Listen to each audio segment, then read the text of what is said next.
All right. So, hi, and welcome to everybody who is watching live and watching the recording here later.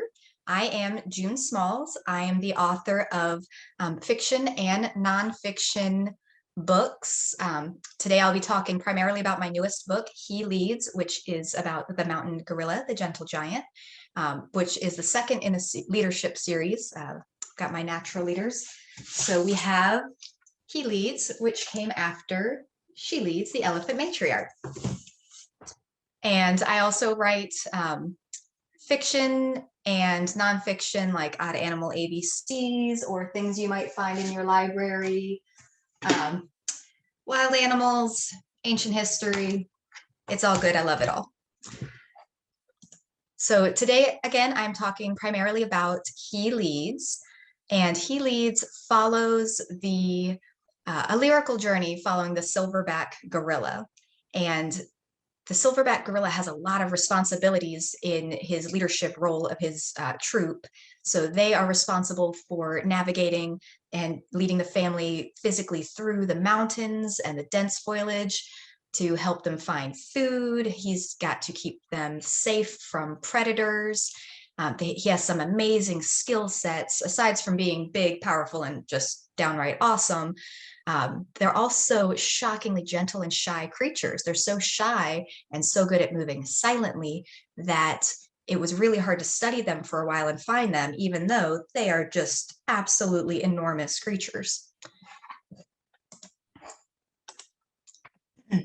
Now, the coolest thing about this series is that, yes, we do have amazing animals that are endangered. We get to learn really interesting facts about them, their lives, how they move.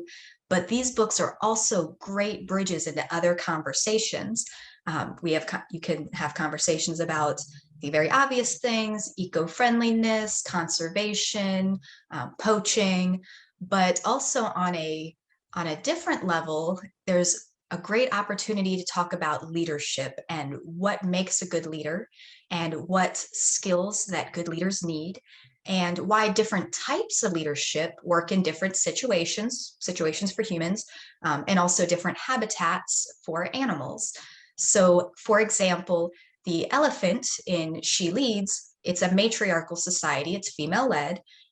They help teach the younger generations where the watering holes are, how to care for their young properly, how to avoid predators, how to actually work with other animals. They work with, I want to say, baboons, where baboons warn them if there's predators around, but baboons know if they follow the elephants, they will find water even in the dry season.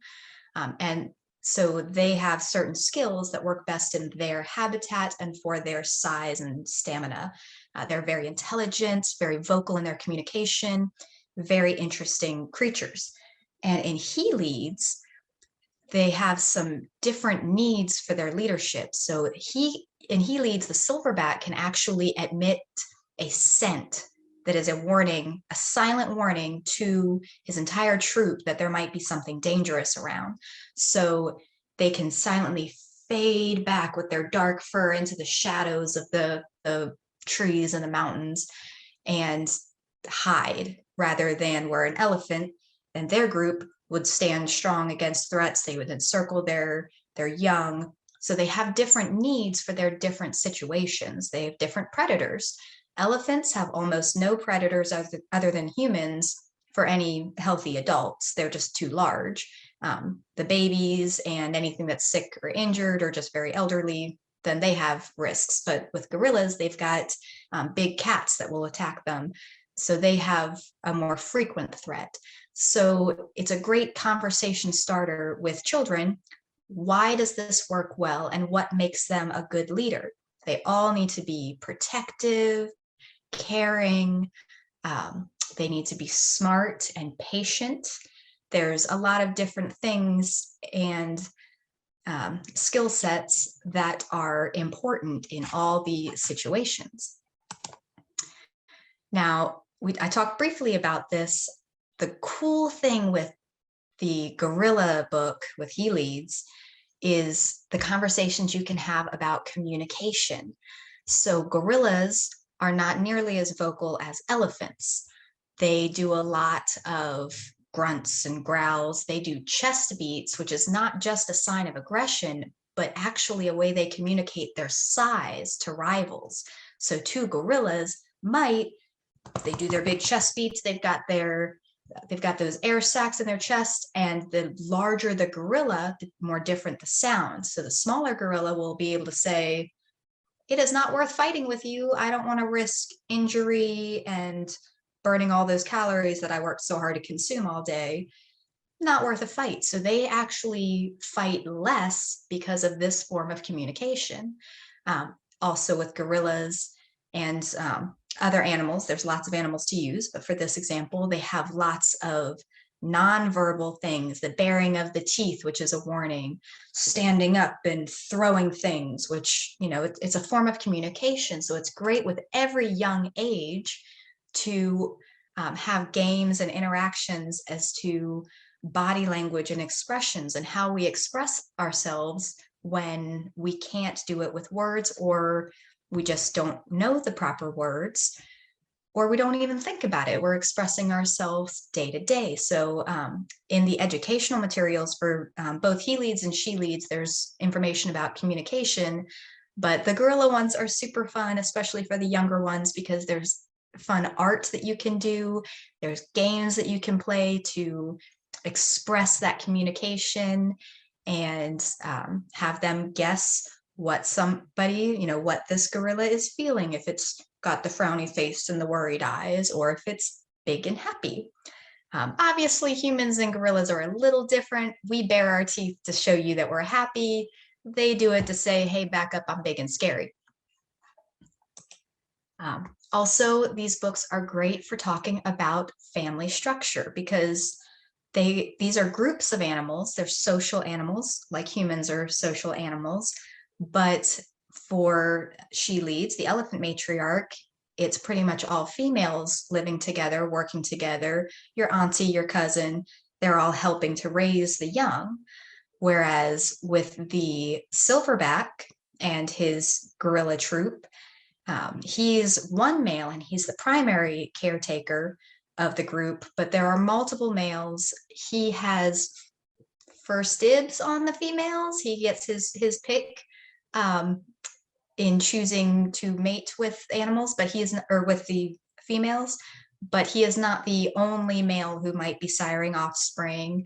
But it's still a large group that stays together for social grooming, that their community and their safety. So there is no one way to be a family in the animal kingdom. There's lots of ways. And so this is a great, again, conversation starter for different, whether it's a human family and why this human family is a little different than this human family, or just families in the animal kingdom and what groups live this way versus what groups live that way. And I think the most important takeaway from these books are that every big, powerful, important leader, they all start off as tiny, helpless babies. They all start off little and learning, just like the young readers are. So all they have to do is grow and learn, and then they too can lead. So that is what I hope that children take away. It's not just about who's the biggest, heaviest gorilla. It's not just about who's the oldest elephant, but it's the leaders that care for their family and their animal communities. So I hope that is a great takeaway for all of the young ones. And I feel like I just talked really fast. So does anybody have any questions about the educational materials or about either of the books? We can give you some little sneak peeks. So she leads.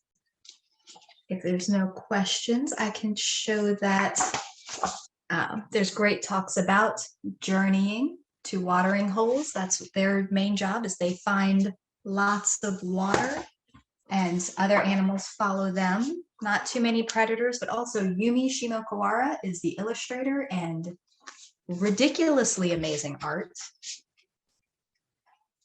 And then in He Leads, we show their socializing, their eating. These guys are really big and powerful and eat a ton of vegetation, socializing and playing. And again, just ridiculously amazing art. And amazing families. So did anybody have any questions?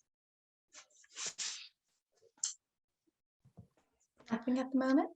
If nobody has any questions, I'm going to talk a little bit more about your book, and then you and I can discuss further. But I just want everybody to know that there are educational materials available for both He Leads and She Leads. They're a fantastic package together. And we, Familias understands that these really are great library books. I can't stress that enough. I mean, the way that they're written is intentional for the library market. We have our main little block of text, and then we have all the fun facts in the bottom there. And so we have, you read this book and you know a lot about gorillas afterwards, or about elephants. So the educational materials are available via Edelweiss. They are also available through our booth. You can click on June's picture. That only takes you to He Leads. She Leads is available on Edelweiss as well. And then my email is right there. If you have any questions at all about this book, you need any additional materials, your classroom, you love June's materials, but you're missing something, come to us. We'll figure it out. We'll get it solved. We'll come up with additional educational materials. I mean, there's a lot of added value here with this package. Not only is it a series, but there's a final edition coming out. We also have They Lead. I'm not sure the release date yet, but do you know yet? It was going to be next spring, but I don't know if that has changed. I think it was on the fence, depending on if it was going to come out with Hear Them Roar. But that one is about the Gray Wolf Pack, and that one's about teamwork. Yeah, either next year or the year following, but this is going to be a complete set, perfect for classrooms and for teaching any animal units. So yeah, this book has great potential in the classroom or libraries or whatnot. And like June was saying, it's a fantastic conversation starter. I want to talk a little bit more with you about, I think you mentioned all the different aspects that kids can learn from this. I'm really curious about the different communication styles. I think that's super important. Socio-emotional learning is such a critical part of curriculums now, and teaching about how to communicate with others. What do you think the gorilla teaches us about communication? And what do you think the elephant teaches us about communication?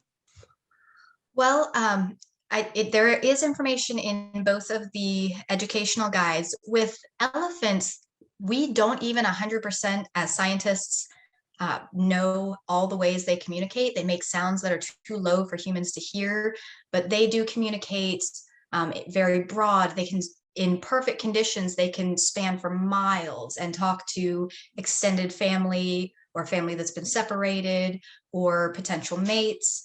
Their trumpets can be heard and rumbles, and they can even feel in the pads of their feet. They can feel the rumbles. So especially for the older kids, that step into that form of communication and really purposefully communicating and getting across what they need is, it's amazing. Even when you learn the science on how in colder temperatures, like when the sun is setting, sound travels farther, which is cool. But for the gorillas, like I said before, they have to be quieter. It keeps them safer. So they do a lot of physical, no eye contact. They do a lot of, young, and with each other, they're social grooming. So it's important to know why and when they need to communicate, and that there's lots of different ways. And I think it's really easy to push that, simple, just facial expressions for the younger kids to understand, hey, this is how we can express ourselves, versus the older ones who understand a little bit more as to if there's predators, why do they need to communicate silently to protect themselves and their young, and just how cool it is that they can live in groups of 30. We couldn't find them for the longest time. They're enormous. We couldn't find them because they're so good at hide and seek. Yeah, that's awesome. If you couldn't tell by the way June's talking about it, she loves animals. I know just a little bit. And we mentioned earlier, Hear Them Roar, and we didn't even explain it. June has another animal book coming out. If you like animals, she's your gal. That one, this series features predominantly one animal. The other one features a whole variety. So if you like animals, search up June Smalls on Familius, and you'll have a ton of options there.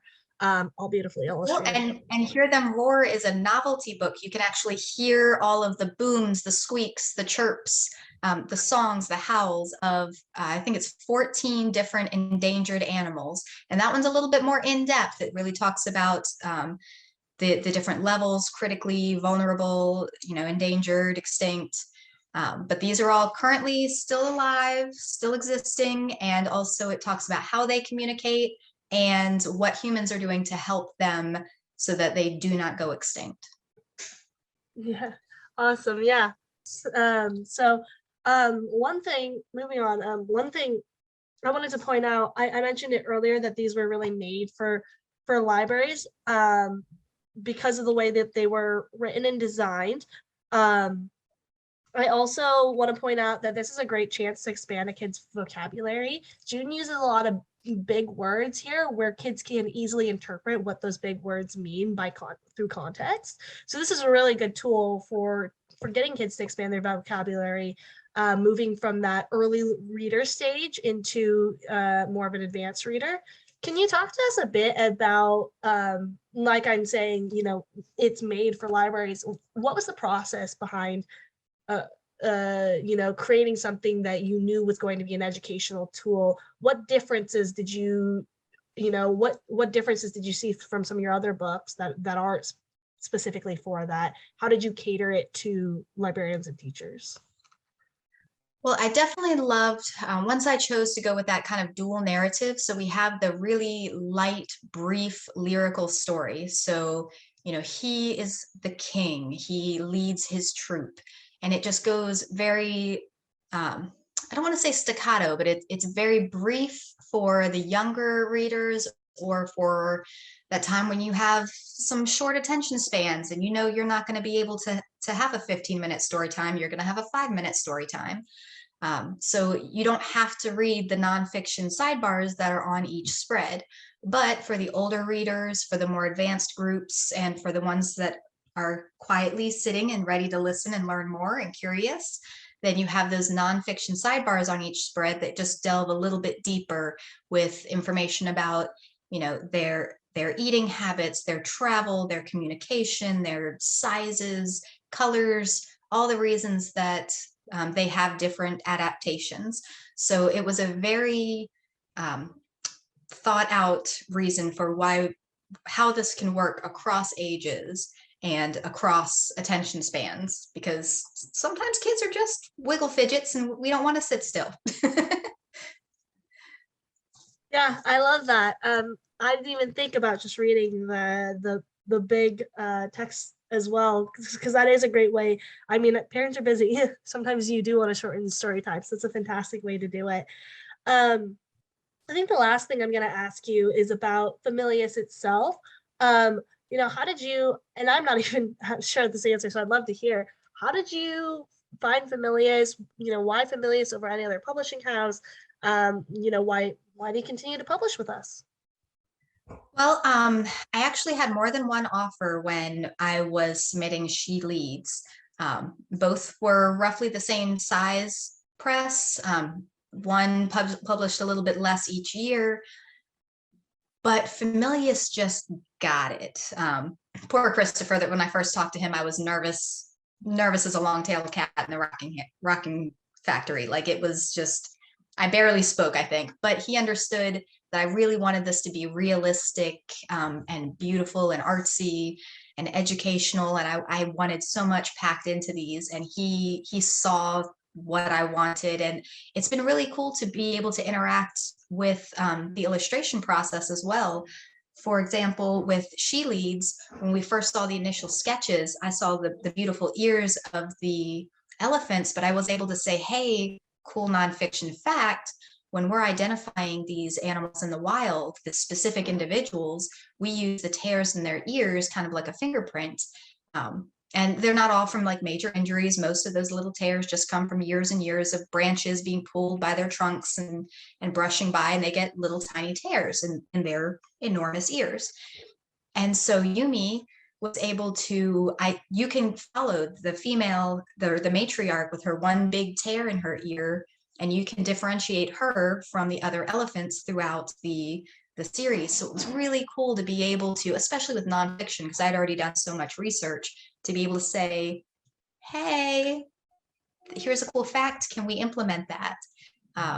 And so things like that, where some publishing houses, they're just like, we'll let you know when the art's done. So it was really cool to be able to interact and to be a part of that process, and to see from the rough sketches to the detailed black and white sketches to the full color. And it's just beautiful and such a fun way. And when I do author visits, I show little snippets of that too, to show that, hey, illustrators have to do edits too. It's not just us who, have to work on our words. They get to tweak and change things too throughout their process. And the illustrator is so important to a picture book. I mean, it's a picture book. It is not a book. It is not what it is without the illustration. And Yumi is just amazing.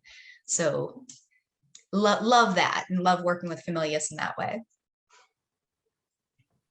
Awesome. Yeah, that's great to hear about. I had no idea. Christopher's a good person to be nervous with, though. He's very understanding. He's So very I'm patient. Yeah, so I want to open it up again for questions if anybody has any, and otherwise I'll do my little closing statement.